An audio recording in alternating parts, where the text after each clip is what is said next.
Hello, everybody. My name is Jim Newman. I'm a new professor, not professor, I'm an instructor at the Department of Communications at Appalachian State University. I want to welcome you this evening to our discussion entitled "What I Would Tell My College Age Self." I think it's a really kind of an interesting topic because I think as most of us, you get to be my age, you look back on your college years and you think about things that you stressed out and things that you worried about and things that really turned out to be not so important. And then there's a lot of things that really were important that maybe you didn't realize. I come to Appalachian State from a almost 40-year career in television news, the last 19 of which was spent with Spectrum News, Time Warner Cable News, News 14 Carolina. I am still a recovering newsaholic. I know I am because I yell at the TV set and nothing seems to happen still. So there you are. I want to introduce our panel. I'm very thrilled to have our distinguished guests with us here today. First off, Lindsay Tiger is a 2016 graduate from the University of the Journalism School. Much like a lot of our students that are tuning in today, she worked at the Appalachian, which, you know, a fine newspaper, a fine website, but it kind of shows folks, if you're working there today, you won't believe how far that has taken Lindsay, mileage-wise, career-wise. It's a truly amazing story. From leaving here, going to New York City, she worked for NBC, AMC, and ClassPass. And that was 13 years ago. 3 years ago, she decided to travel the world. Anybody else want to have done that at some point? Made the leap to freelancing, set out on a 15-month trip around the world, lived in 13 countries, traveled to more than 22 on 6 continents, all while filing 60 to 80 stories a month for various publications. I feel pretty darn good commuting between Concord and Boone, actually, to tell you the truth. So for you, Lindsay. Next up is I'm proud to say is an old friend, Jeff Crum. Jeff Crum and I worked together for about 18 years. Jeff is a 1980 PR communications graduate. He's been the chief meteorologist at Spectrum News, all those other names, for most of that time. Jeff is kind of a humble guy. Jeff won't brag. Allow me to brag for a minute. Jeff, I was the news director at Spectrum News for 19 years. And in that time, there were at least 4 times that there were tornadoes on the ground, people's lives in jeopardy, and the only person in the Charlotte market who was on TV. I don't know if we teach dedication and doing it the right way, but somewhere along the way, Jeff Crum learned the right way. Jeff Merritt graduated from Appalachian State in 1989 with a BS in political communications, excuse me. Got his master's in liberal studies from NC State. Since 2011, he's been the executive director of the Centennial Authority, which oversees the PNC Arena in Raleigh. He was formerly the press secretary, press assistant, speechwriter for Governor Martin, and he's also a past president of the ASU Alumni Association. Charlie Belcher is a 1991 graduate with a degree in mass communications. He's a 3-time Emmy Award winning journalist who has been at Fox 13, the Fox station in Tampa, near where he grew up, since 1998. His stories air mornings on Good Day Tampa in a segment called Charlie's World. Charlie is no doubt presently consumed. He's a big sports fan, as I am. No doubt presently consumed with the Tampa Bay Rays march to the World Series. I won't go into my love of the Atlanta Braves and what they do to me every October, but that's another subject. So, Casey Howard is one of our newer graduates, graduated in 2017, also a Spectrum employee. she graduated with a major in journalism and a minor in general business. While at App, she did 3 internships. One was at Spectrum, where she got to hear the Jim Newman Scary Intern speech. I believe it's copyrighted, and I'm not sure, but it's probably in the Library of Congress. As far as what I do in that speech is I tell all the interns the good, the bad, and the ugly of working in TV and TV news. And Casey was one of the ones who didn't flinch, didn't go running home to her mom, stayed with it, kept pushing, did a few more internships, got a job as an associate producer with Spectrum when she got out of college, and later been promoted to a producer. And she's been working in the Raleigh newsroom, but now that I am no longer in the Charlotte newsroom, she feels it's safe to come back to the Charlotte newsroom. So I'm sure that's not have anything to do with Casey. Sure. So, as the new person amongst this panel, this group, I've always been struck by the loyalty and love that the alumni feel for the school. And if we could start off with Charlie, it's what, when you look back on your time here, what was your favorite memory? Oh my gosh, that's a great question. I think just the atmosphere and learning independence. And that you don't appreciate that until you're kind of looking back on all of that. But I think if I look back, I think it was that you're growing up period. You grow up to go off to college, but those college years, you really do learn how to be a functioning human in society. And to do it in the atmosphere of Appalachian State, from the topography to the weather to the feeling that at least was around in the late 80s, early 90s on campus of small town, but we're all kind of in this together. We're up on this mountain to learn something kind of special. That just feeling, that intangible, that really is my favorite thing that I think about when I think about Appalachian State. It's that up on a mountain, learning how to become a functioning human in society, and now I'd be able to say, you know what, I did okay. I'm still alive. I'm paying my bills. I should jump in. I am a very rude human being. I did not introduce Shinshin Liu, who is here to help at a later point in our discussion this afternoon. We're going to take questions from the audience. And my coworkers know I have the attention span of a rock, so they said, we probably should put someone with Jim so that otherwise he's going to ignore all those student questions. So Shinshin will be helping me with that. Sorry, Shinshin, I didn't mean to be so rude, but moving along, Lindsay, the same question. What's your favorite memory of here? So first, I have to tell you, I graduated in 2009, not 2016. That would have been a lot of ground to cover. Might have been my typo. Or it's math, and I wasn't really good at math. Yeah, I'm not very good at that either, when I went to Appalachian State, one of the choices when I was deciding which school to go to, I felt so comfortable from the moment I stepped on the campus. I loved the mountain. Everyone that I encountered was so friendly, was so kind. I was always interested in journalism from a young age, so I was able to do a tour of even the Appalachian's newspaper office before I became a student when I was a junior in high school. So when I made the decision to go to Appalachian, I didn't feel that same sense of, I think, anxiety that a lot of new college kids might feel. I mean, you're excited, but you're also nervous going off. And I was just so amazed that I got to go to this college campus. And I think from week 3, I was already working as an intern at the student newspaper. So I really felt like I got right into my element.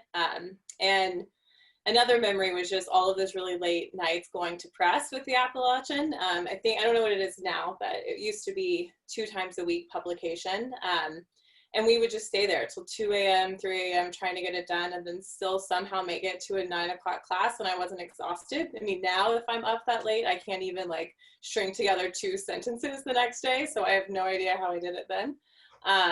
but it just was such a wonderful feeling of a family. And I think that's what everyone talks about when they talk about the Appalachian and just going to Appalachian State. It does feel like you're in a family atmosphere.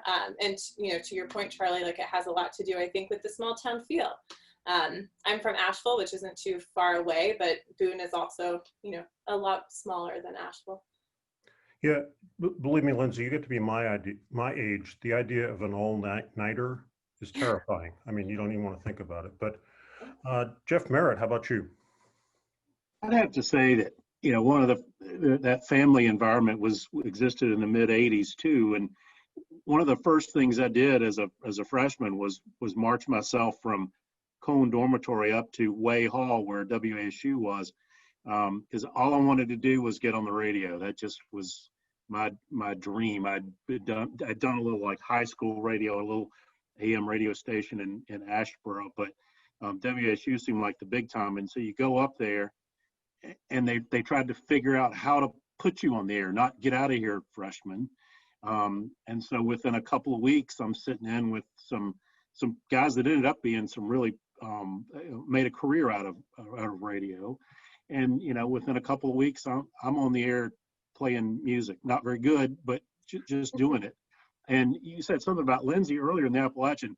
And if Dan Valley's on here, he's heard this ad nauseum, but my first job was with Governor Jim Martin in his second term, and I beat a guy for that job who was a Moorhead scholar and if you know anything about the Moorhead Scholarship, you know that in 1988, 89, Appalachian graduates didn't stand a chance against a Moorhead scholar. But I beat him, and I asked later, my boss, how did I do that? And he said, well, we looked at your resume and we looked at his.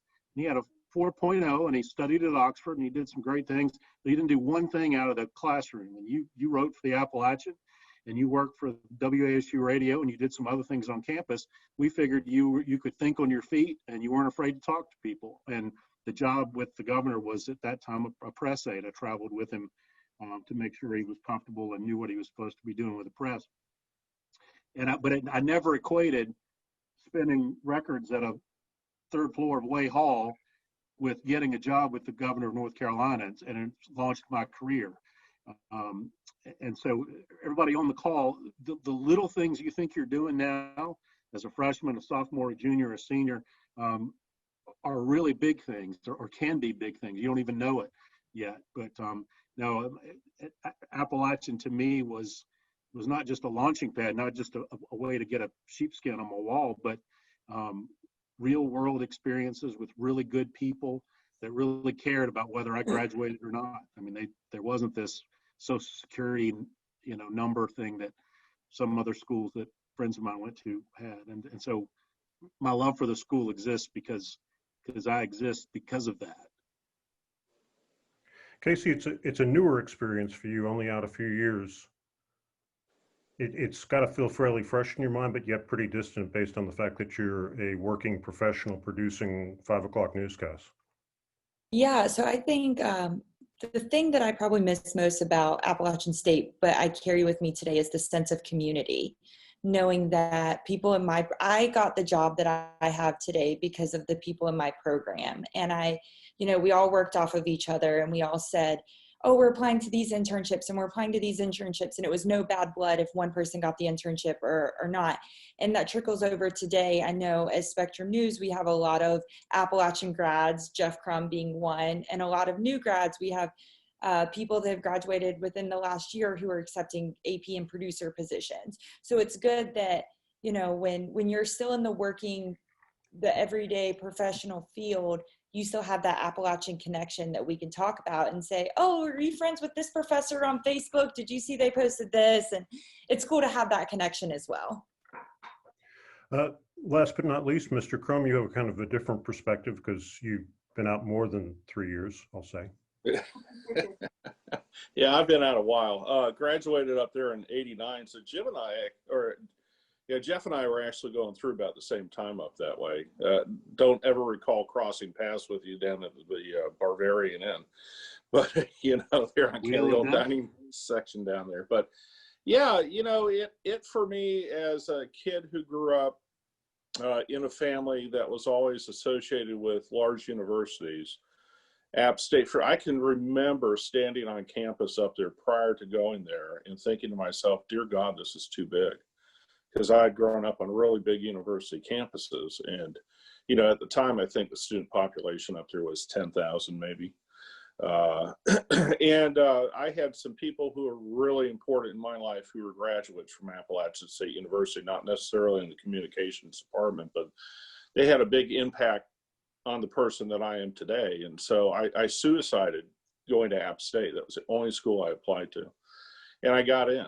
And, you know, it's a sense of community. It's a small town togetherness.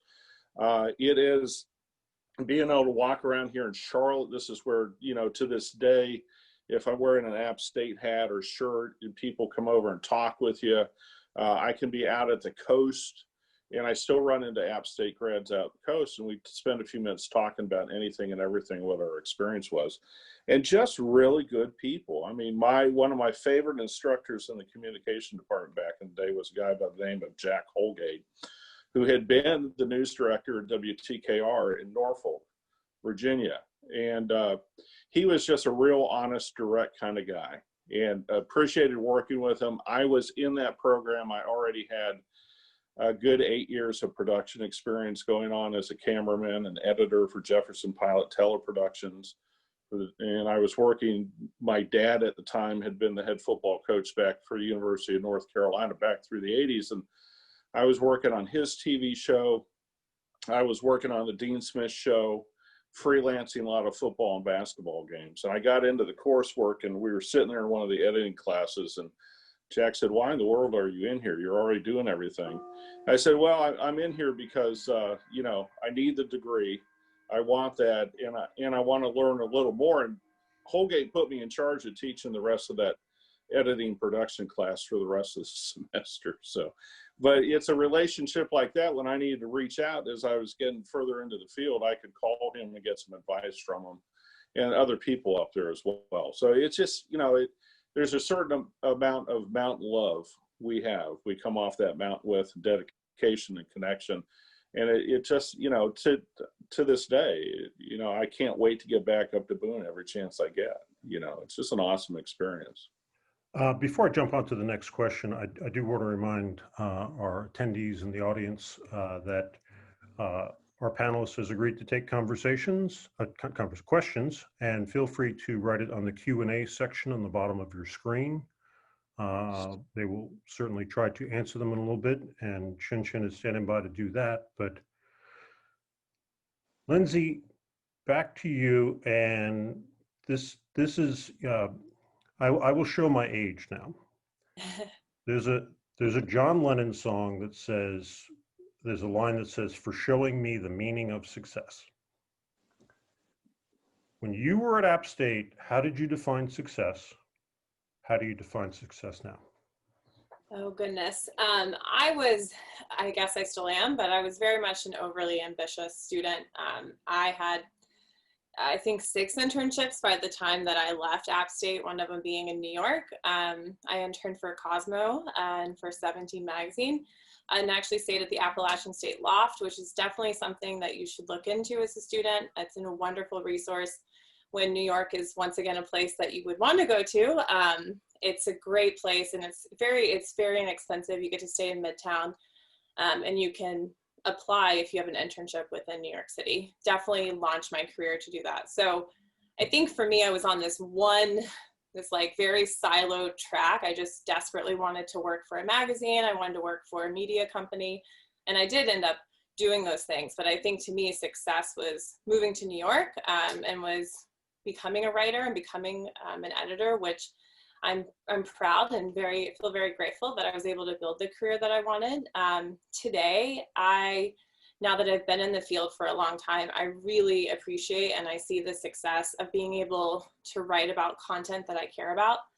So much of journalism, I think a big misconception, at least in my freelance world, is it's much more about quantity. And so you're producing a lot of content. Sometimes it's copywriting, sometimes it's, you know, branded content, SEO content. And I don't get to do as much of the things that I'm passionate about. And so when I do get the opportunity to write those, I really value them. And those is what I see as success. And I think also as you get older, I value flexibility. I like that I can work from anywhere. I can make my own hours. I think being my own boss is the greatest success that I've ever achieved. So those are things that has definitely shifted over the last 12 years or so. And smart news managers will tell you that if somebody feels passionate about something, they're going to do a much better job with it, and they will put their heart and soul into it. So let's skip over down to Charlie. Charlie, success. It's funny, when I was in college, success was survival. I was always convinced I was not the smartest person in the room, not the most dedicated person in the room, definitely the most insecure person in the room. I thought everybody else had it figured out but me. And I'm wandering through college. I was pre-med my first semester at App State. I was going to be an optometrist.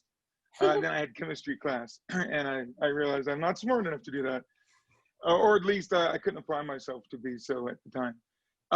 So that was success, was just surviving, was keeping the grades up, was finding, wow, I like this, which led me to this, which led me to this. And that's how I measured success. And then of course you get out in the world and immediately you measure success with a job, and that can be a big hurdle. And then you measure success by salary. And being an on-air person, it's salary and popularity equals success. And then you do it long enough to realize all of that is fleeting. And as long as you're able to pay your bills and be happy and live a life you enjoy, it turns out you win and you are successful. So it took me a long time to kind of figure that out and put it in the right perspective of what really success is. And that's some of my advice that'll come later to the current students, that everybody who's in that room with you, they're just as insecure as you are. Just some people are better at hiding it. Mm-hmm. Absolutely. Jeff, sorry. Oh, yeah.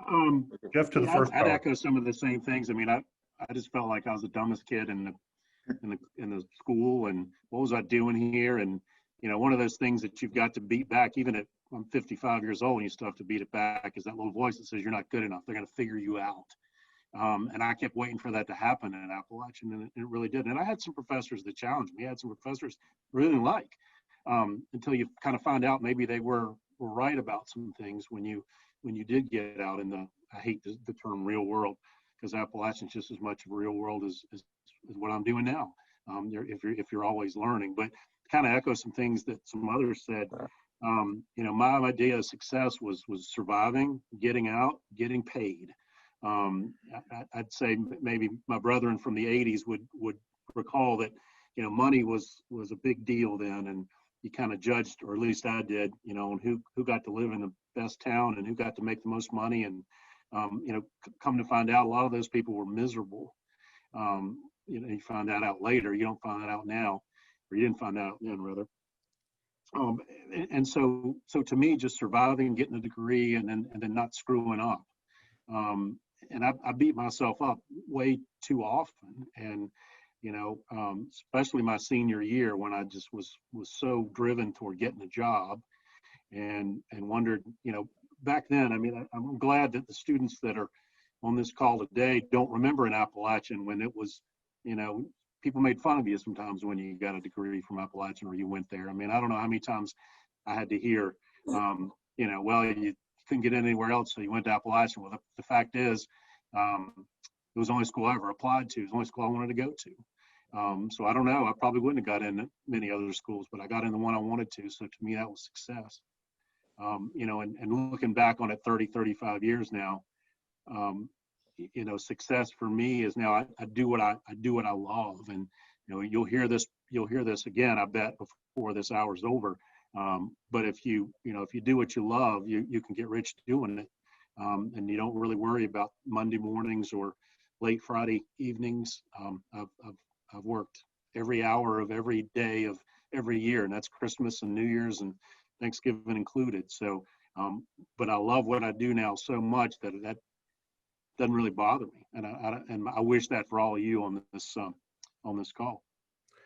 Okay, so you have a little bit different perspective in that you've only been out a few years. Has that feeling of what you needed to do, what if I do this, I'm successful. If I get to here by this point, I'm successful. Has that changed since you've been out? I think it's evolving.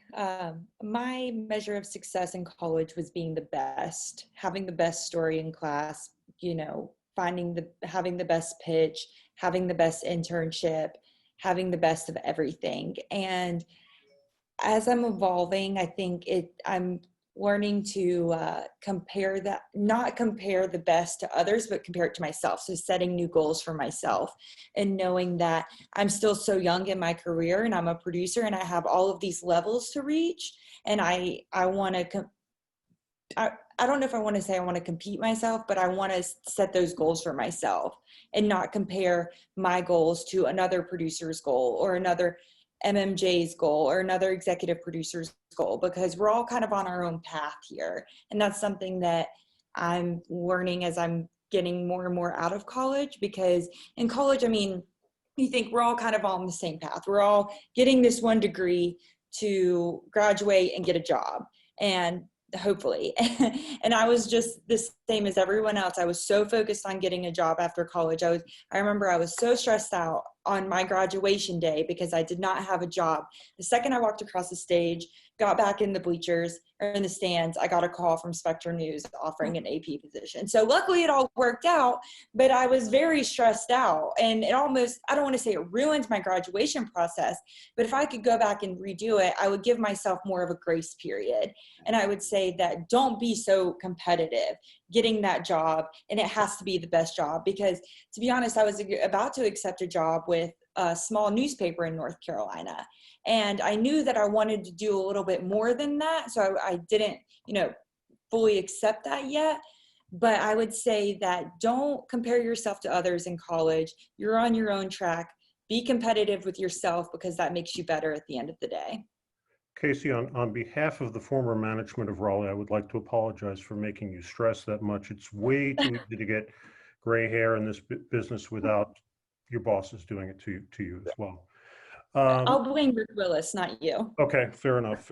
As long as you're blaming the person before me, that's fine. But Mr. Crum, I've always said don't sweat the small stuff, and you better quickly figure out what the small stuff is. Yeah. Based on your experience, what words of wisdom for the students would you have on that? About not, I think the best thing is learn from mistakes. We all make mistakes at some point. Heck, I'm still making them. The thing is to learn from them and not repeat them. In this business, there are hot microphones, there are cameras, there are people out in public that, can sometimes really challenge you in ways that if you were not someone who was an on-air personality, you might take umbrage with and go at them. But you have to kind of step back, take a breath, and understand that there's another way to work a situation. And I think we learn a lot about that from our experiences up there at App State. But yeah, you have to be adaptable. Nothing's ever concrete.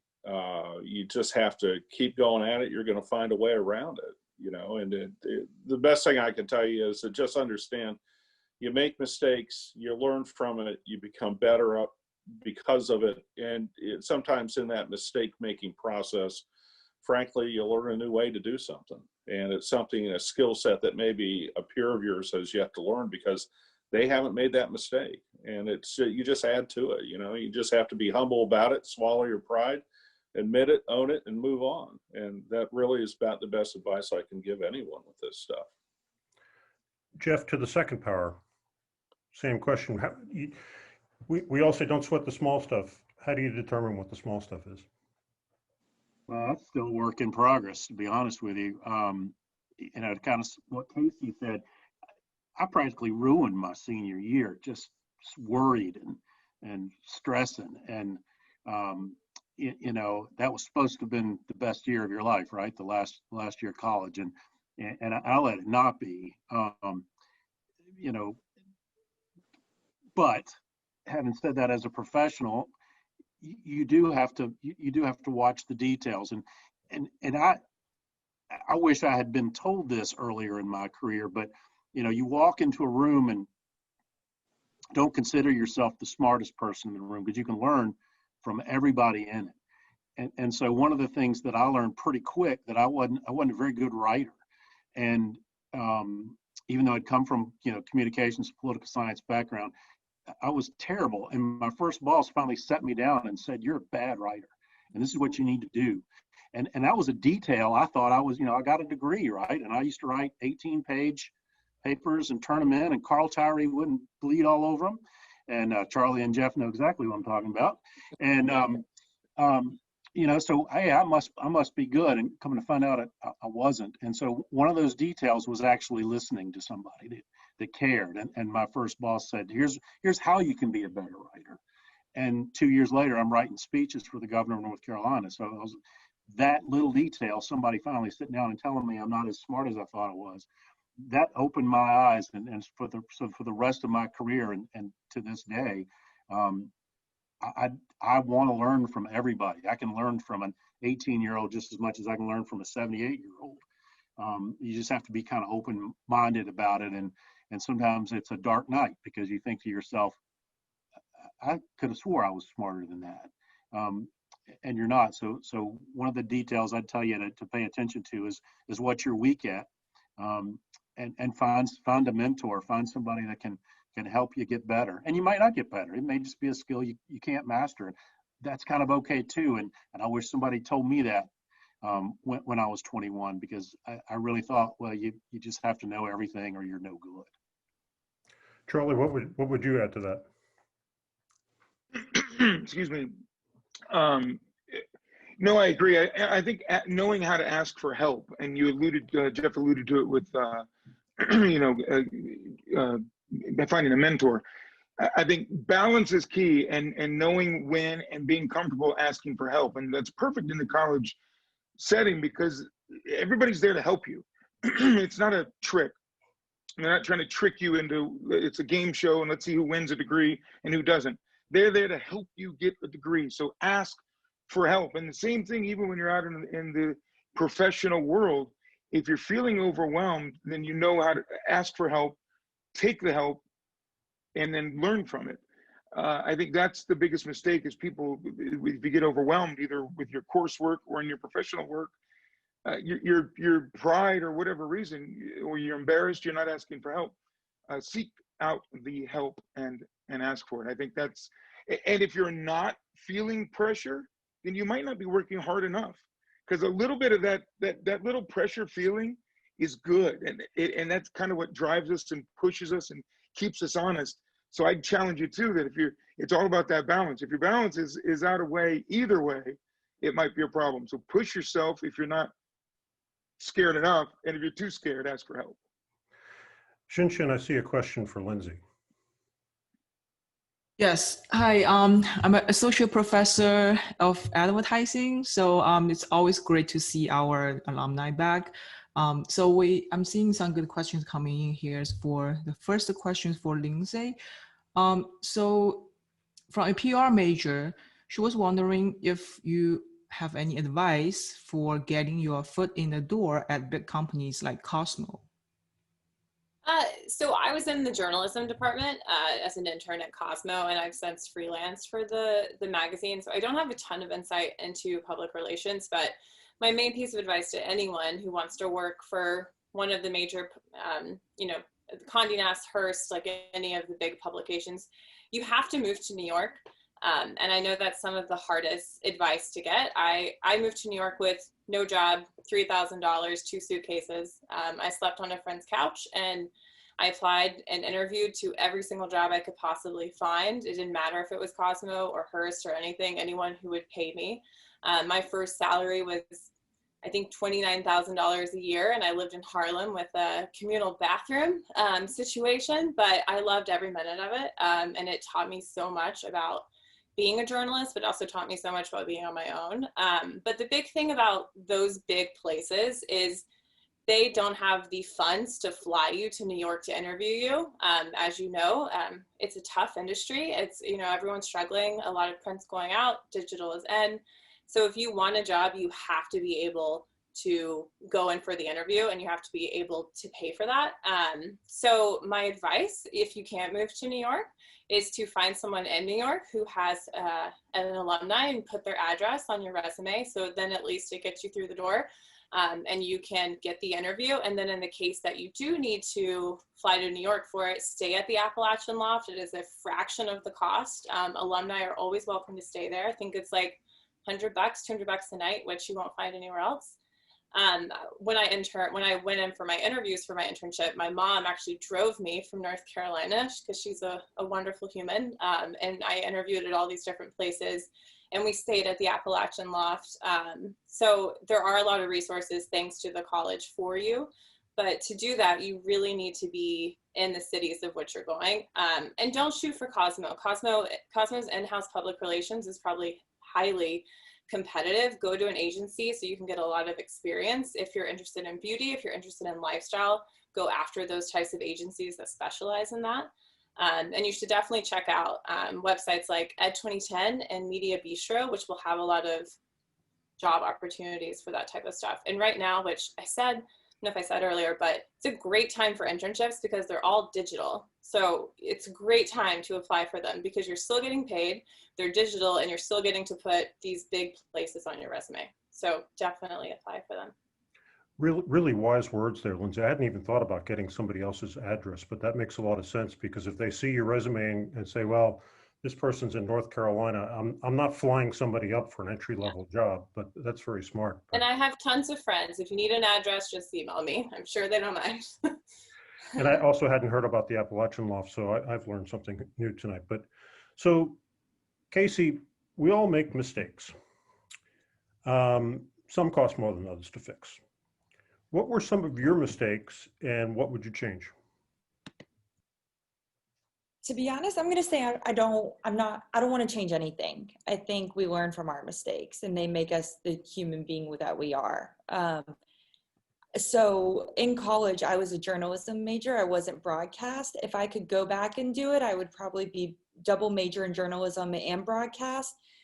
Just with the career path that I want to go down, I want to be in TV news. The journalism department is very print media focused, which is great. But looking back on it, I learned a lot from the internships that I was in rather than the classes. So if I could go back, I would do the broadcasting department or double major, but I wouldn't say that I necessarily made mistakes along the way because I learned a little bit about both and I know both sides of things. So I know working with newspapers and partnerships on that side of the business and how that relates to what we do in TV news. I don't know. That's a tough question. I'm going to say overall, I would not change anything, but if you ask me after a glass of wine, that might change. You didn't drink any wine while you were at Apple, right? Of course not. Okay. Apple juice only.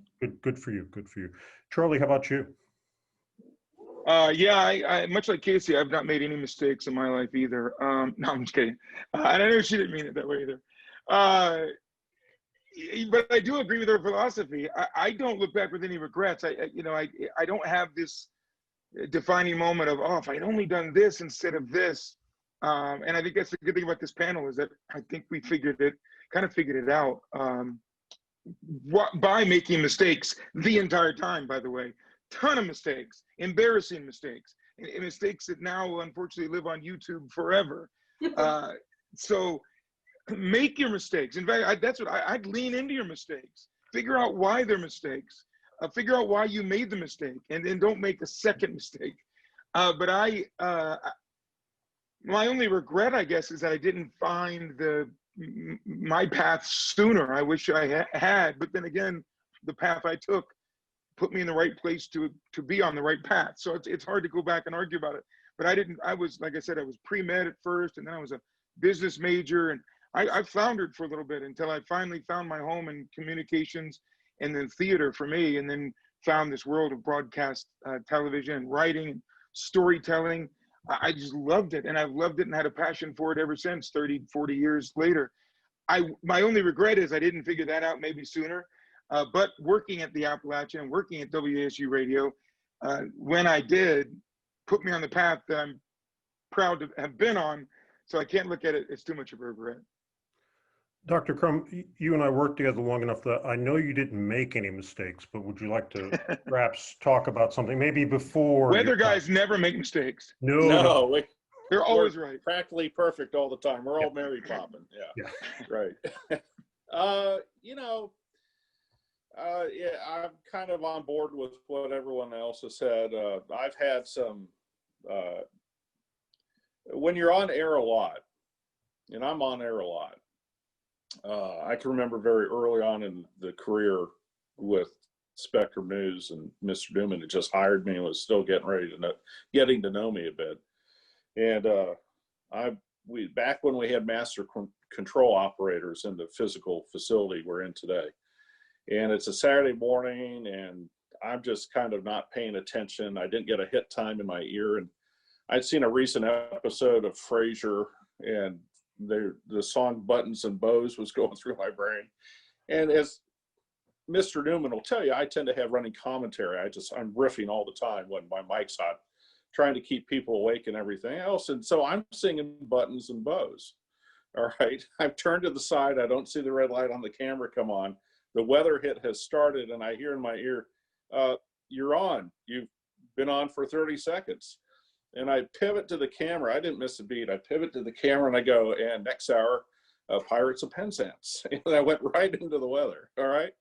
So, and the thing I've learned about being an on-air person, and Charlie probably can tell you this too, and even those who work behind the scenes, not the face on TV, is that whatever subtle mistake you make or whatever mistake you make, your audiences and the people that you're serving in the role that you are they're not stupid, and you don't treat them that way, and you just acknowledge what happened.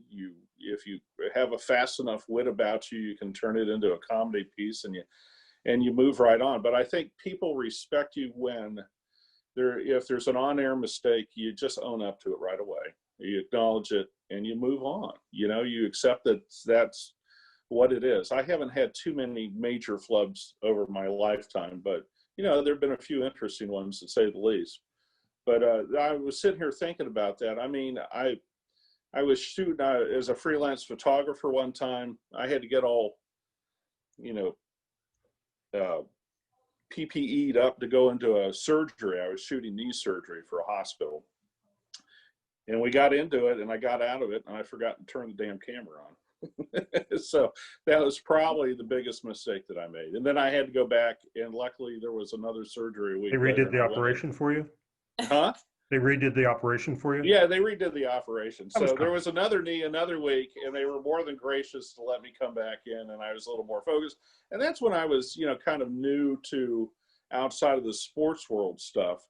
And I was starting to do freelance for corporate and some other things. And, a friend of mine outside of Chapel, she had her own, in Chapel Hill, had her own production house, and it was a big contract, and I didn't want to let her down, and I got out of it, and I was, oh my God, I didn't hit the button.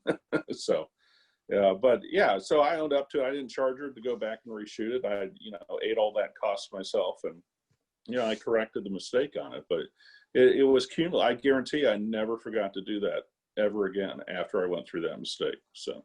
Well, without turning this into true confessions of the Appalachian State alumni, Jeff Merritt, do you have anything you'd like to add, or banks you robbed, or anything that you'd like to confess? Oh, man. The book I could write about the mistakes I've made. Yeah. I'd follow up by saying, and just kind of admit to them. That's a tough thing for younger people to do, and I certainly wouldn't admit to them when I was young. But there's several words that I've learned that are really important in the English language. One is I don't know, and if somebody asks you something and you don't know, you can't BS them. Just say you don't know and you want to learn how to do it. But when you've made a mistake, the worst thing you can do is cover it up or try to move try to move the subject. Just admit I've made this mistake. I've had to go to my boss, I don't know how many times in 30-something years, and say, we need to talk. Those are never easy conversations, but I can tell you how to make them a lot harder, and that's not have that conversation, because you do not want mistakes to catch up to you. You want to attack them first, and again, that goes sometimes counter to what our minds might tell us or what we may see on television or any other source where people have covered up things and maybe gotten away with it. But just saying you don't know and just saying you're sorry can go an awful long way and can keep your job. I mean, I got asked to leave a PR company early in my career. Ended up being the best thing that ever happened to me. At the time, it seemed horrible, but because I didn't own up to a mistake. And you don't want to do that. You don't want to do that twice in your career. But it ended up being the best. I hated that job with a passion, and was terrible at it because I hated it. But it paid really good, and I had a newborn and another one on the way. So, one other thing I'd tell you is if you hate what you're doing, quit. Find something else to do. That will be your biggest mistake is trying to stick around someplace just because you're happy where you live or happy with the money you're making, but hate that 8 hours, 10 hours, 12 hours, whatever it is. Man, that'll catch up to you one of these days and I'll smack you.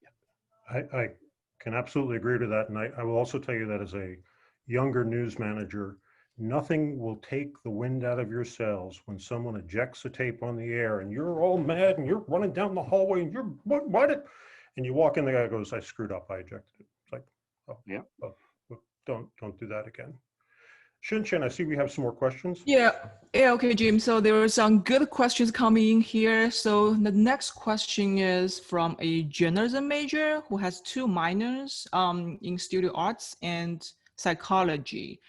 So she would love to know how she can use these 2 minors in her writing career. And she was curious to see if you guys have any tips on that, how to use your hobby, your interest in your career. Let me jump in on that one.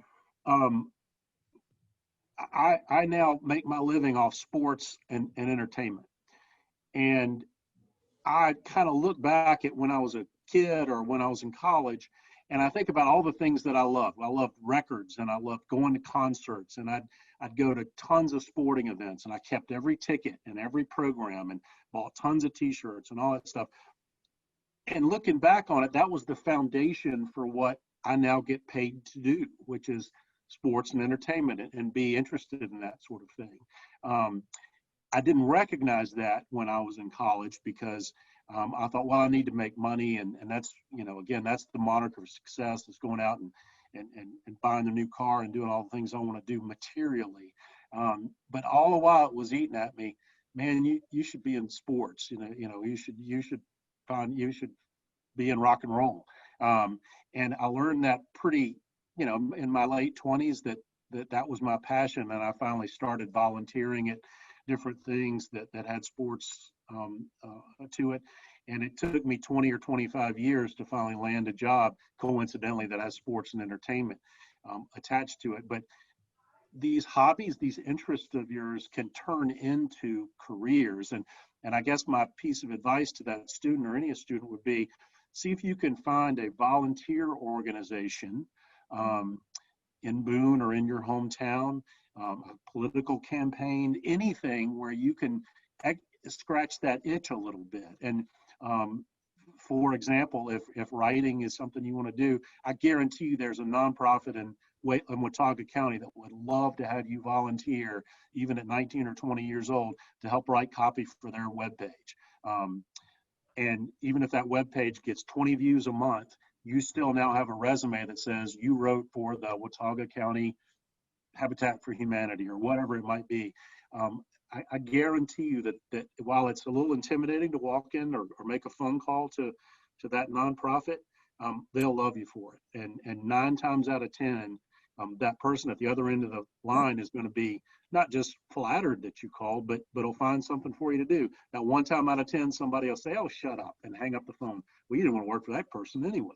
You're not going to learn anything but the worst things from them. So volunteer, make yourself available, because you can put it on a resume and it's not fake. If you say you wrote for the Habitat for Humanity webpage, that's a big deal. That's a big deal in New York or LA or Raleigh. I'll tell you that because it's experience and it's you're learning. Lindsay, can you Those add? minors are important too. I'm all, we sometimes think of the minors, at least way back when I was there, as almost a throwaway, but it's not. Those minors are important because they're going to make you more well-rounded. And as a journalist, the more context you can put any story into, it's all about storytelling, relating to an audience. So the better well-rounded you are, it's going to make you a better journalist. I was a theater minor, and I've used what I learned at Appalachian State in the theater department as much in my career as an on-air presenter as anything. Well, maybe not Dr. Tyree. I wouldn't say that about his classes, but any of those writing classes taught me. Yeah, I mean, these are two things that go together. Performance techniques is a theater type background. The practice of oral persuasion, that sort of thing. So good for you for having a double minor. I would encourage the students to really think about your minor. Take it seriously. It's not just a throwaway, let me get a few hours and fulfill a checklist. Definitely minor in whatever your interest is in. And even if it's just interesting you, education's your friend and it's going to help you in your career.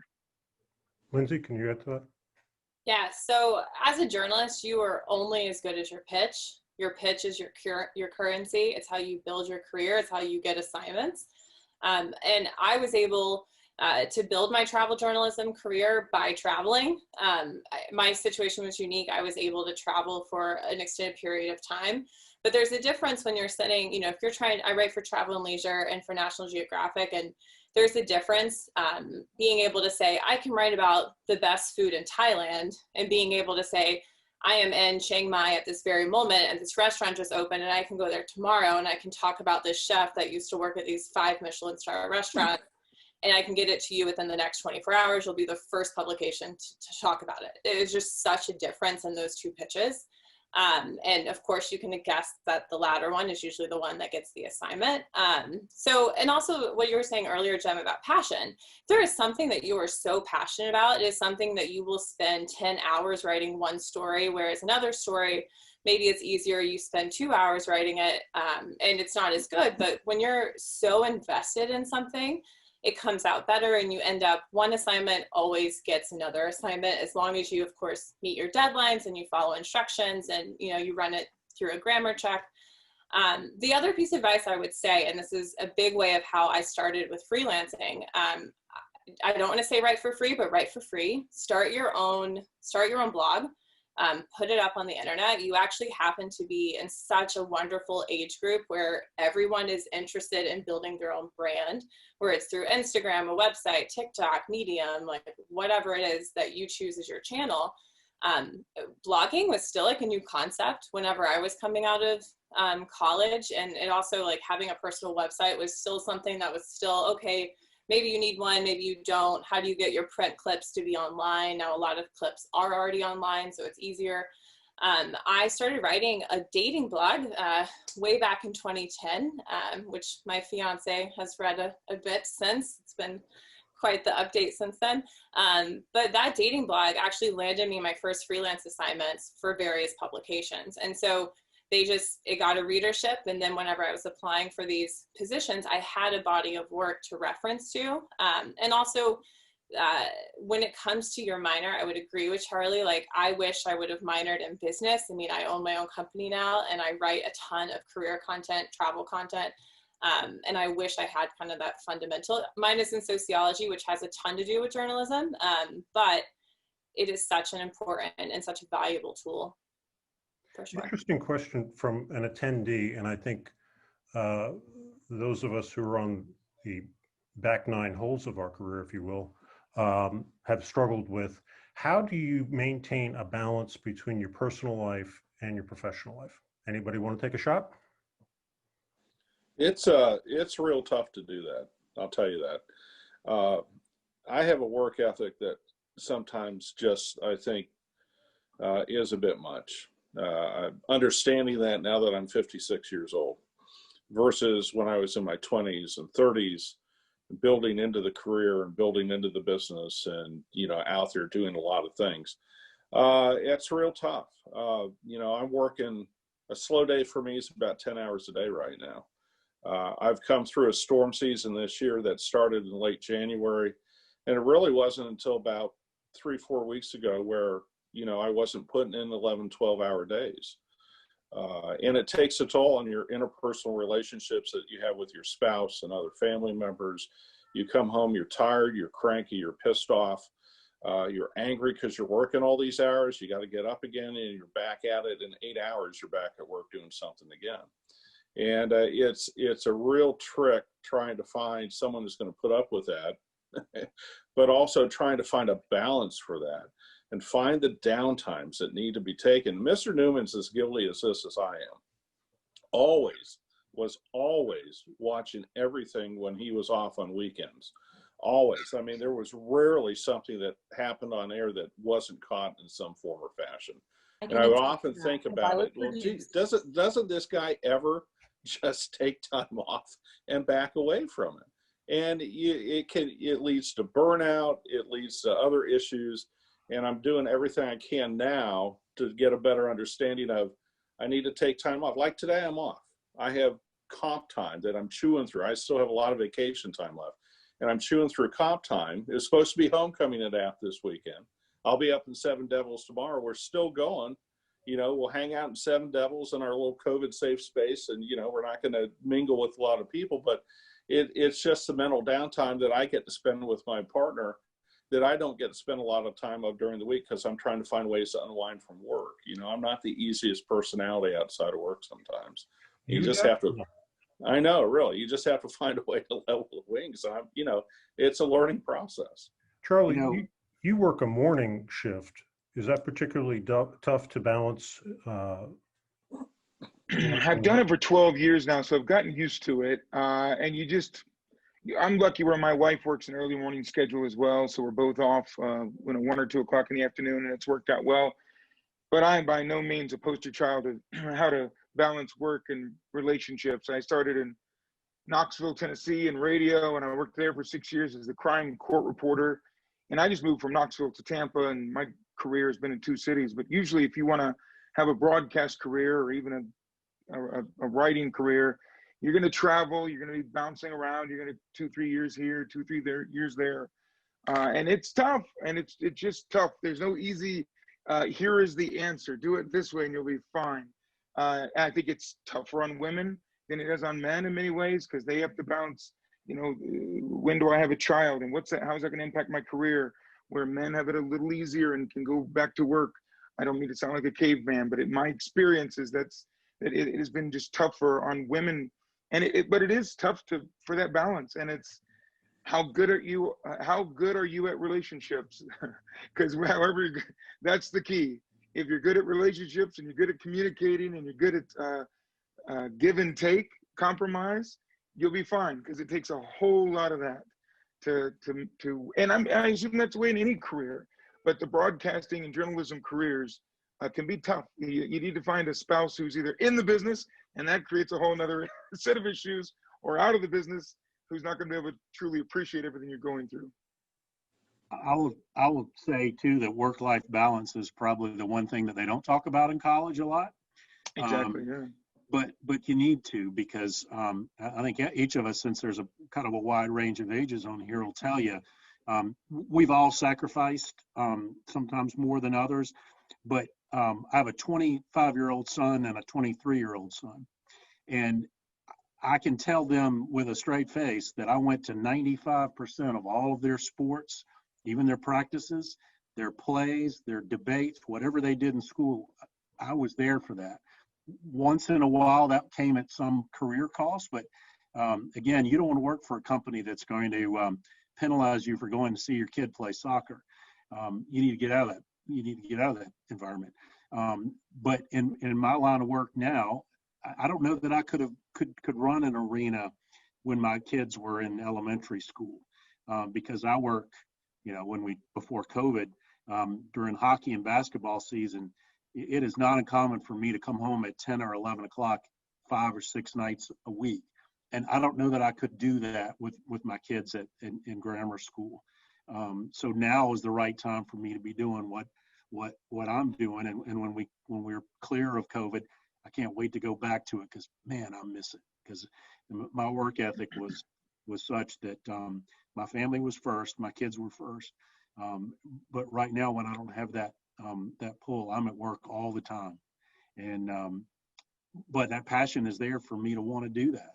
And God, I miss it. And I don't think we're going to be open for business for another 6 or 7, maybe a year. And that is killing me right now. I'll tell you that. I'm sure. One of a family mentor once told me that your 20s are for not having a work-life balance, and then your 30s, hopefully you reach a point of which you are a senior enough level that you can start to delegate and you can start to have assistants and you can start to offload some of that. And I've always taken that to heart. My 20s, I worked all the time. I stayed up all sorts of hours. I said yes to everything that fell in my lap, any and all opportunities. And I quit my job at almost 29. I finally stopped traveling around 3 months after I turned 30, and I just turned 32. And I have a work-life balance, but it's because I hired a part-time assistant. It's because I've figured out ways to work smarter, not harder, I guess is like the cliche way to say it. But I think that's a wonderful philosophy for both men and women. I'm planning on hopefully starting a family next year, and I'm trying to figure out how to make even more opportunities where I can delegate. Of course, journalism with byline work, it is your work. But if you have content strategy, so writing website copy or blogs, you can definitely hire people underneath you and then top edit those things because it's not bylined work. So my advice would be to work as hard as you possibly can in your 20s to build your career, and then with the mindset that once you get to your 30s and your 40s, hopefully you can delegate more, and then hopefully when the kids are grown, you can go back to like working crazy hours again. Chen, I see some more questions. Yeah, so here, Lindsay, I think that's the next question is really good. Like, since you talk about travel, you talk about, going to different places. Yeah. So is knowing a foreign language or international travel important today for a student here? Because we also have a lot of like study abroad programs at App State. So what's your view on? You're talking about regret earlier, and I think my regret would have been not studying abroad. I was so focused on getting internships and building my career that I didn't get to study abroad till I was 29. And at that point I was working abroad, so it was a very different experience. I don't think it's absolutely required, but you will make so much more money as a journalist if you're bilingual. Oftentimes content will be translated into both English and to whatever language. So if you are fluent enough to where you can write eloquently in both languages, you will get paid double what someone else will get paid. So I do think that it is a major benefit if you can do that, and if you have the motivation to teach yourself that and become at such a bilingual level that you can do that. Speaking and writing, of course, are such different things, and so being able to do both of those things effectively is a major career point. And if you do want to live abroad, those are where the opportunities are. I mean, if you are able to go to, my fiance is Danish, and in Denmark, there's so many times we are at a museum or something and they've translated the English, and I say, this is not what they were trying to say, because this doesn't make any sense whatsoever. And I've often joked to him, if I could just learn it, I would have such a business just correcting the English translation in different countries. So it's definitely a value add, and I would recommend it completely if you can do that. That's a great point. Yeah. So I think the next question is also very interesting, because you guys talked about internships, and it's very important for students to get a job in the future. But since we're in the pandemic, right, due to COVID-19, a lot of internships were canceled. So students are kind of interested in knowing what's your advice, any tips on how to navigate this, getting an internship right now or maybe after graduate? That is a tough one. That's a tough one. And they're going to have to figure it out. And I don't know if I certainly don't have the answer. I know our station stopped offering internships this summer, and it's so vital. And I wouldn't have my career at all without my internship. I ended up with my first job in TV at the TV station.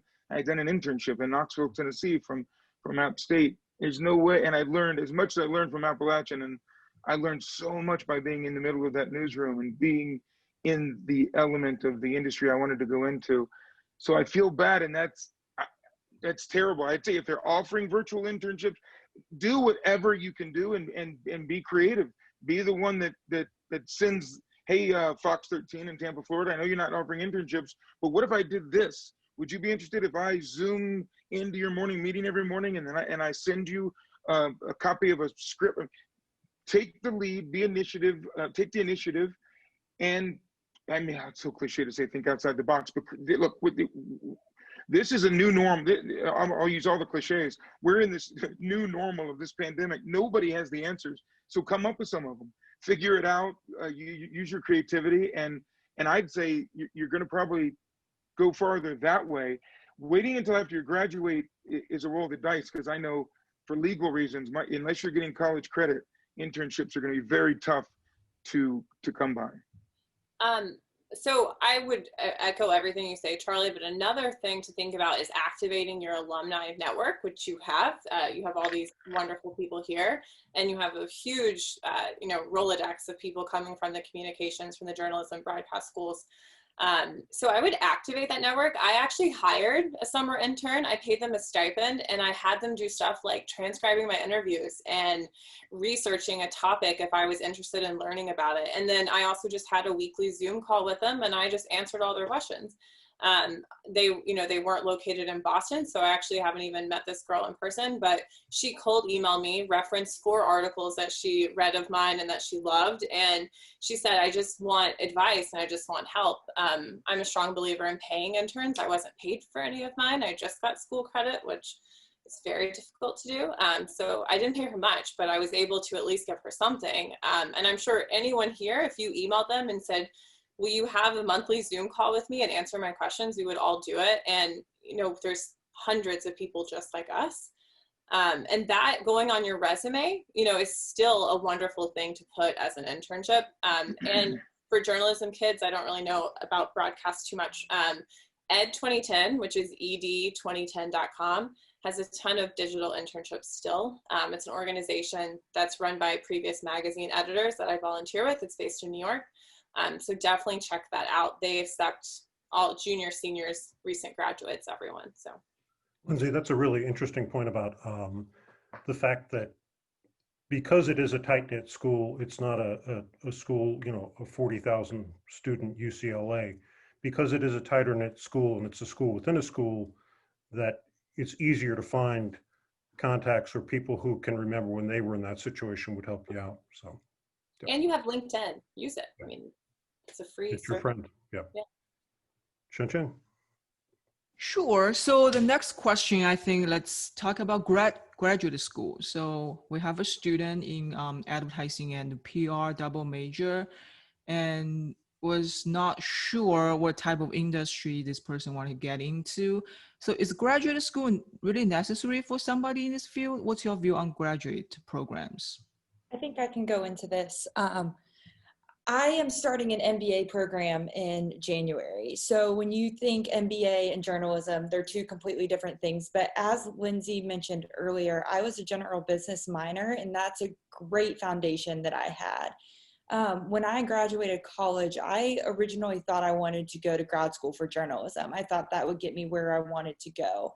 But I waited a couple years and I found out, okay, I want to go into leadership in news, and I want to go be an executive producer. I want to be a Jim Newman, a news director, and I want to go into leadership. So how I get there is by business, not necessarily journalism, because when you climb the ladder a little bit, it's not necessarily journalism. I mean, you still have ethics and daily decisions that you're making for stories and what crews you're going to send where and all of that, but it's also the business side of it. And I did not really learn that until the past year. And that's why I am I'm starting an MBA program in January. So I would say personally, I'm glad that I did not jump right into grad school right after college. Like I said, I was going to go to UNC, their J School program.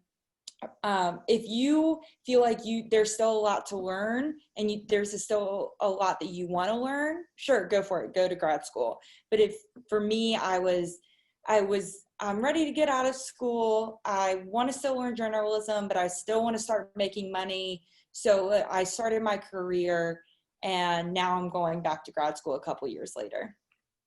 Yeah, I went back to graduate school in 1998 is when I started. I got my degree in 2005. And it was in Southern history from North Carolina State University, for crying out loud. But the reason I did that was because my critical thinking skills were just horrible. I'd just kind of gotten into this, I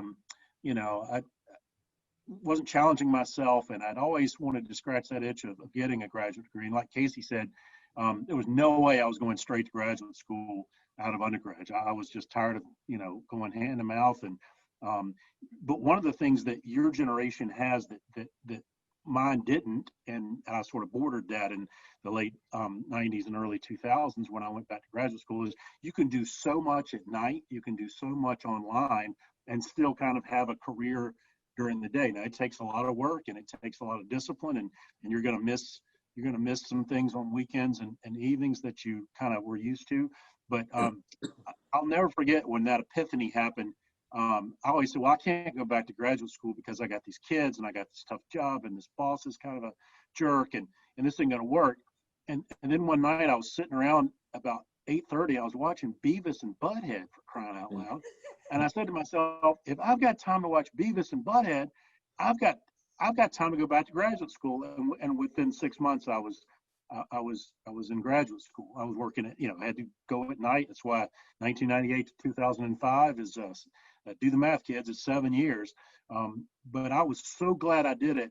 I think it helped me career-wise. I'm sure it helped me salary-wise, but I know it helped me creatively and critical thinking. It helped me get a Marshall Fellowship, which I never thought a stupid kid like me from Ashburn, North Carolina would ever get.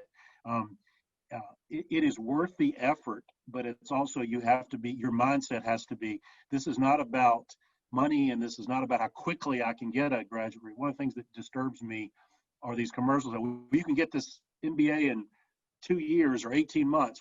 Well, great, but what have you learned? What was it that challenged you? What kind of professors did you have while you did that? Because I can tell you that my graduate school professors were some of the most memorable people I'll ever have. Some of them I would never,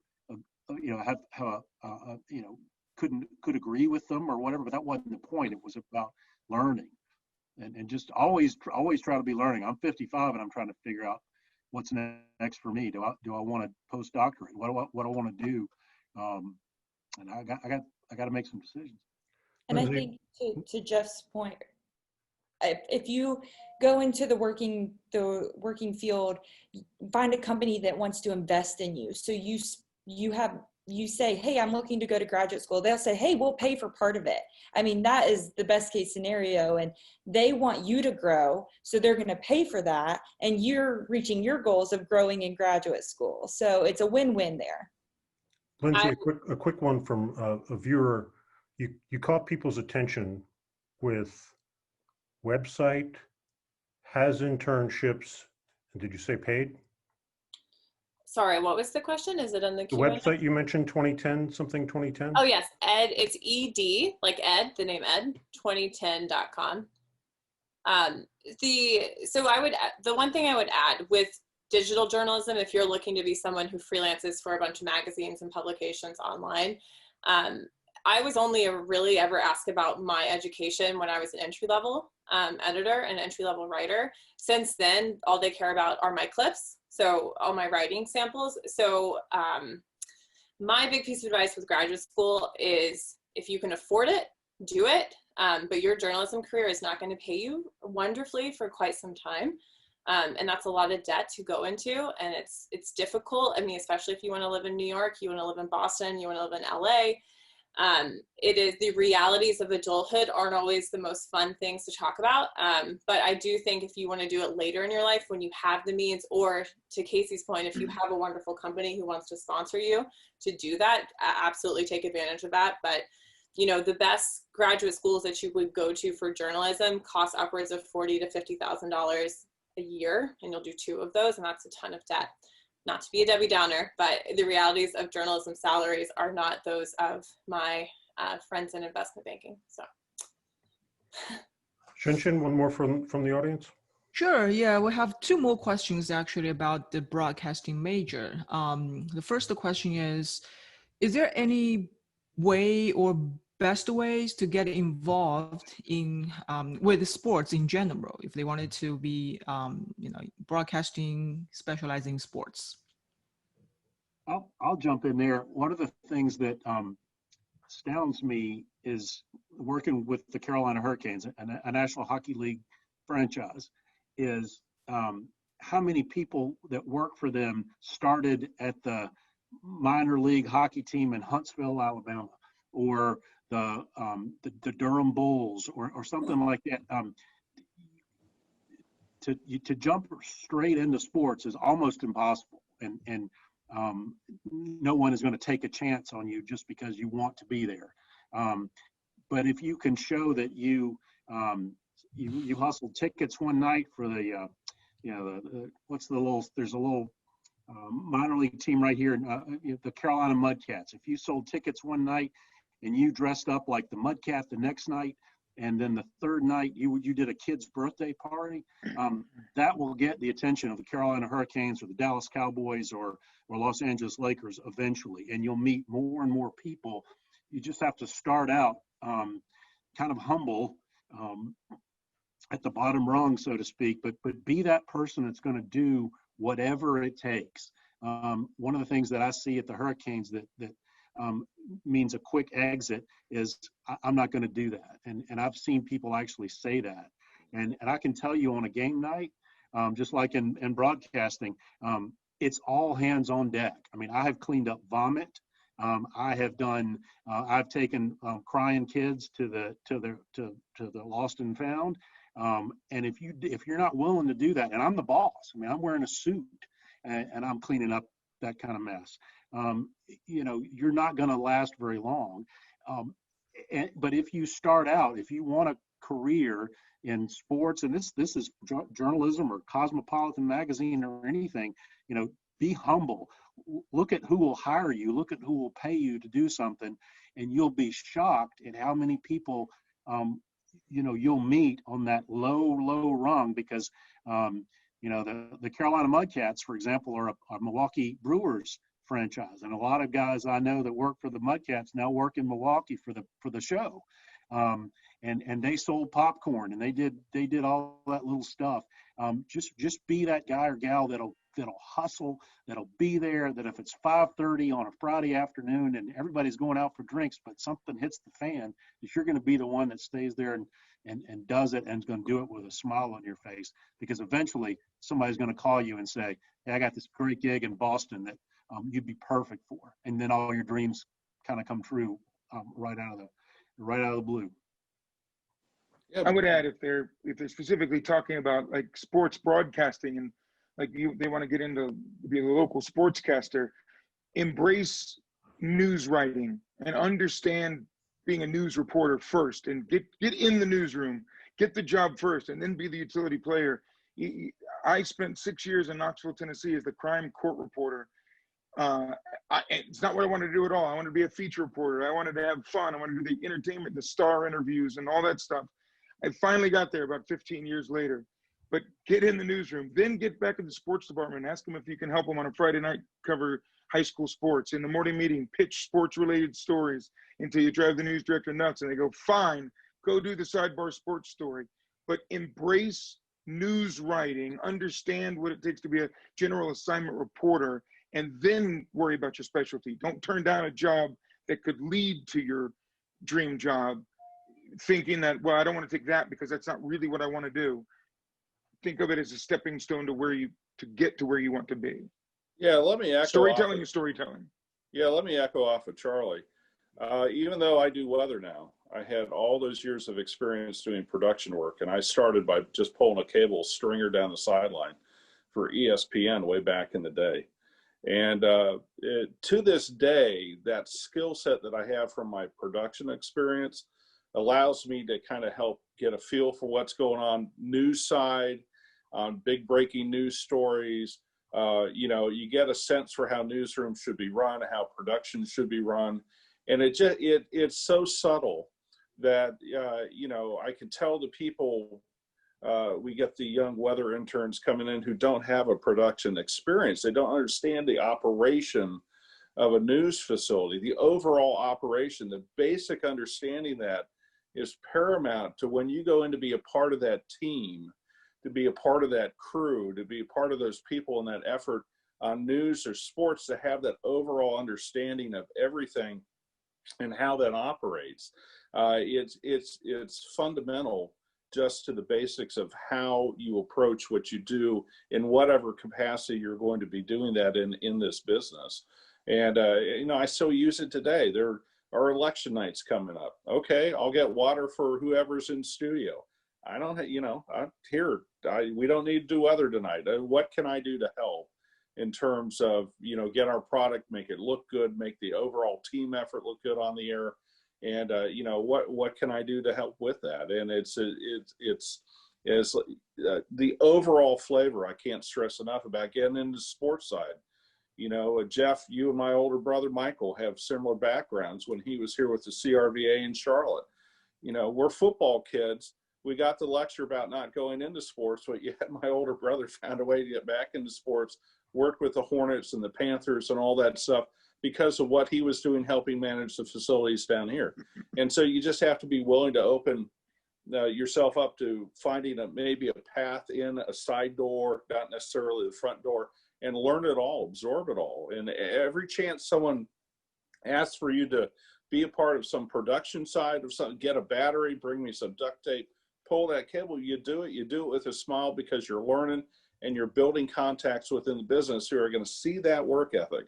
And down the road, when they need someone at the last minute, are going to pick up that phone and call you and say, can you be out here? And if you're able to do that, you go do that. And then, it's a gradual piece of the puzzle, bringing it all together. Do we have one more? Yes, we do. Actually, we have one question about the journalism major wants to be a news reporter.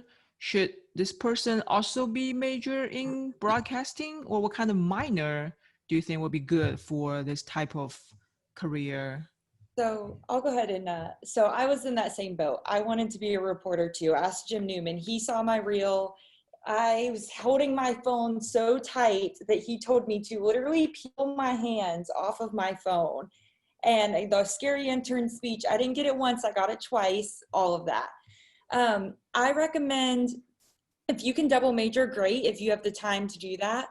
If not, seek an internship with broadcast like I did, in a TV newsroom. Email them, say, can I sit in on your morning meeting? Whatever you can do to just get a glimpse of a day in the life of in a newsroom, because it's very hard to understand unless you're actually in it. As far as being a reporter, I would say go in with an open mind. When I took my producer job, I said, I'm going to do this for a year, and then I'm going to apply to every single reporter role open on the East Coast. I'm going to apply to Wilmington, Virginia, everywhere. And I started producing as an AP. I was writing scripts, being the second man in the booth for the 5 o'clock producer. And I fell in love with it. And I looked at the 5 o'clock producer and I said, I want to be that person. And a year and a half later, I was that person. And I decided I'm going to shut my reporter door and I'm going to keep my producer door open. So I go into it with an open mind. A good reporter is also a good producer. A good producer is also a good reporter. They understand both sides of the business. They know the deadlines that the reporter's meeting in the field. They know the 500 tasks that a producer is doing back in the booth. So I would definitely recommend going into it with an open mind. This has been a really interesting discussion, and I appreciate everyone's time tonight. But before we wrap up, I wanted to go around one more time and ask one more question. What is the square root of 3? No, I'm not going to ask that. But starting with you, Lindsay, what would you tell young Lindsay? Oh, goodness. I think the biggest thing that I would have told myself is just to calm down. I think everyone on this Zoom call had the exact same type of overly ambitious type of mentality. I actually graduated a semester early. I broke an apartment lease, much to my parents' dismay. Did find a subleaser. But I moved to New York. I graduated December of 2009. I was supposed to graduate in May of 2010. I moved to New York on March 14th after working at a Books A Million for 2 months, saving up enough money, and just hit the ground running. I mean, I was gung-ho on becoming a journalist, and it did work out in my favor. But I have fun memories from college, but I don't have a bunch of them. I do have a lot of wonderful friends from college, luckily, who were probably just as ambitious as I was. But I would have just enjoyed myself more. Though as soon as you're in the real world, you are in the real world. And I often think about the COVID-19 situation right now, and my friends and I talk about it. And I think if I had graduated just this last May as a senior, I think I would have taken a gap year. Would have just taken a year off and maybe like worked on freelancing or like, you know, building my portfolio or something. Like, the real world is a real thing. And if you have so much of success is some of it's talent, but most of it's hard work and enthusiasm and having a good attitude. And you're still going to have that even if you have a semester where maybe your last semester isn't that hard and you have a little bit more fun with your friends. So I think I would have just told myself that it will all work out. It'll be fine. And to just calm down a little bit. Charlie? I got one for professional and for personal. For professional, don't make the mistake I made. My educational process was all about just getting by that test, memorize it, take the test, move on to the next test. I didn't embrace my learning. So I encourage you to embrace the learning. Don't just pass the test. Learn the material. Learn the material. It sounds silly even as I say it out loud, but it was, again, go back to that game show. It was like, I got to answer this question right, then I got to move on to the next one. Let me memorize everything. I wish I had embraced the learning because I love it. I love learning now. And whatever class you're in, embrace the learning. It'll make it a much more pleasant experience. Trust me on that one. And then personally, much what Lindsay was saying, take advantage of everything at your fingertips. And I know it sucks that we're in the middle of a pandemic and so much has been taken away from your fingertips. So hopefully it starts to come back. But go to football games and go to the art gallery and go to the symphony and see plays on campus. There's so much art, and read the Appalachian cover to cover and listen to WASU and take advantage of all that is there on that mountaintop and soak it up, because you'll look back at some point and go, oh, I should have gone this, I should have done that. Take advantage of it while you can. Well said, Mr. Crum. You know, you are people, young folks who are in a very unique place that is Appalachian State University. And I get the stress and the pressure. I had a lot of that on myself when I was getting into the business and working its way through.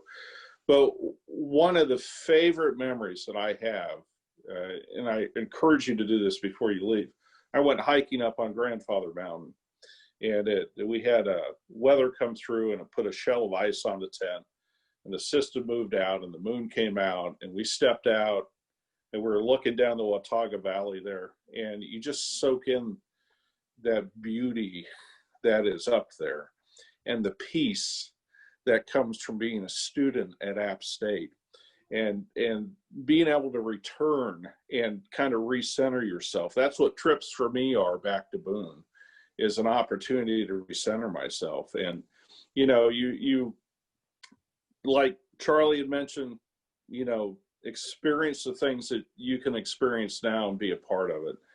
And on the professional side of it, don't limit yourself geographically. I struggled with when I took my first full-time gig in a town called Albany, Georgia, down in Southwest Georgia. I was doing mornings. I did 4.5 years of mornings. And Charlie, you're a far better human being than I am, because I was 4.5 hours into that gig and I said, I've got to get out of this. This is killing me. I couldn't, you know, that lifestyle, but it was a good experience. I'm glad I went and did it. But when I got down there that first year, it was lonely. I had no family, I had no friends. I was doing all the shows, I was working all the holidays. But I look back on that now, and that gave me really a lot of the tenacity that I have today to do what I do in the cable verse versus the affiliate world. And so don't limit yourself to market size. You go geographically where the work is going to be. You do your best job possible. And then when you have been there for at least 2 years, you start looking for other work if you want to. And then you're going to be able to move back to maybe a larger base of civilization. But it was a really good fit for me down there in Albany, Georgia. I love those people. I still stay in touch with them. But North Carolina for me is home. And I wanted to come back home. And I was able to do that. I had to leave in order to come back. So that's the best, you know, just don't limit yourself geographically. Casey? I'm going to interrupt just for 5 seconds. I have a client call with the West Coast, so I have to hop off. Please, thank you so much for having me, Jen. This was wonderful. Thank you, Lindsay. And to the other panelists here, feel free to email me with any questions. I'm sure you guys will send over the contact, but have a great night. Thank you, Lindsay. See you. Bye, good luck. Thanks, Lindsay. I would just echo Lindsay's message and just chill out. I was so worked up my senior year finding a job. I literally thought I would graduate on a Saturday and start my career on a Monday. And if I could go back and do it, I would take a gap year. I would even take 6 months just to breathe. I mean, like she said, once you start, you're in it. You're going to work every Christmas. You're going to work every Thanksgiving. You're going to work every 4th of July. You're going to miss your first homecoming at Appalachian State and see all the pictures on Instagram. It's going to suck. And just chill out, because it will, whatever's meant to be. If you have a true passion for this field, it will happen. Well said, Casey. Jeff, you want to close us out? Well, I just say relax. You're going to be fine. And no one could have told me that at 21 or 22. I had to find that out for myself. You know, let that stress drive you a little bit. Make that extra phone call or email or make your LinkedIn page a little bit better. But relax, and you're going to make mistakes. You're going to get fired. You're going to live in places you never thought you'd live. Most of your plans are going to work out the way you thought they would, and that's fine. Trust me, you will be fine. And God knows, I wish somebody had told me that in 1984, because it just, you know, hard work will get you where you want to go, and a smile will get you even farther. I promise that. Wise words from some wise folks. I would like to thank the wise folks for spending 90 minutes of your evening with us. I'd also like to thank Shen for kind of being my other set of eyes. Like I said, I have the attention span of a rock, so I can use all the help I can get. And I'd like to thank the folks who are sitting out there asking questions. This is being recorded. I will be sending out copies, and I appreciate your time, and have a lovely evening. Go Mountaineers. Thank you, everybody. See y'all.